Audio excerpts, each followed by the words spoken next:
जय श्री राम। कल अष्टमी थी, इसलिए हम रात को ही मेरी सिस्टर के घर आ गए थे।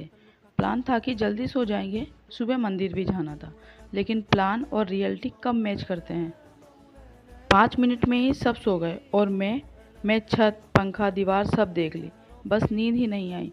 रात को 2 बजे मुझे लगा जैसे मैं ही इस घर की चौकीदार हूँ। और इसी बीच में मेरी सिस्टर ने मुझे सुलाने की खूब कोशिश करी। भाई चाय की बारी। सुबह की चाय अलग ही होती है और सिस्टर के हाथ की तो और भी मज़ेदार।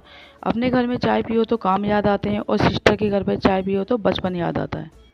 नहाए, रेडी हुए, सबको जल्दी थी मंदिर जाने की। आंखों में नींद तो थी, पर माता रानी का नाम लेते ही सारी एनर्जी फिर से आ गई और हम लोग आ गए हैं मंदिर।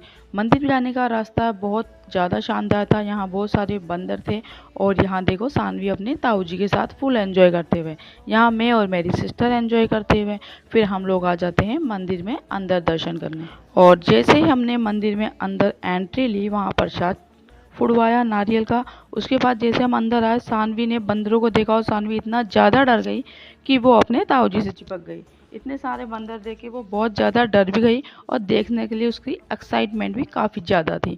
फिर हमने माता रानी को प्रसाद चढ़ाया और प्रसाद बहुत संभाल कर लाए हम माता रानी का, क्योंकि बंदर खींच ले रहे थे सबसे।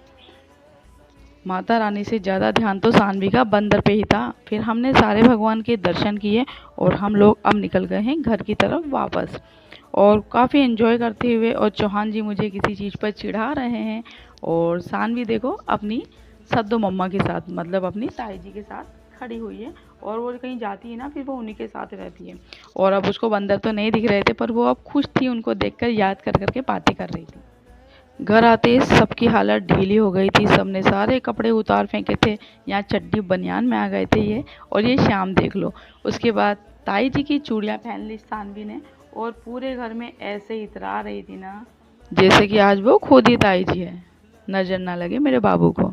उम्मा। Subscribe for more.